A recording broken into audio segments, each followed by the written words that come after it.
శ్రీకొండ వెంకటరమణ అండి, పల్లెకొంత. ఏమో రాత్రి తొక్కుదామంటే పొద్దుపోయింది, రేపు తొక్కుదాలే అని ముఠా వాళ్ళకి కూడా చెప్పాము.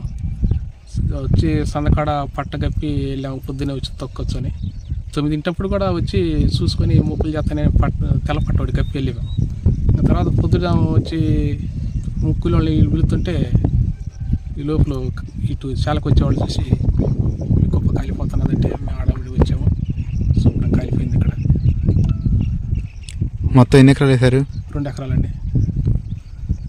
ఎన్ని మొత్తం ఎంత మిరపకాయలు ఎన్ని ఉంటాయి? 15 క్వింటాలు ఉంటాయి. సన్నాలు ఇత్తనం 15 క్వింటాలు అయితే. మాకు ఎవరి మీద డౌట్ కానీ, మాకు ఎవరి మీద ఖర్చులు కానీ మా మీద ఎవరికి లేదు అసలు. మరి ఎట్లా జరిగిందో మాకు అర్థం కావట్లేదు. అదండి. మరి కంప్లీట్ ఇచ్చారా? ఇచ్చారండి, కంప్లీట్ ఇచ్చాం. మరి ఎట్లా జరిగిందో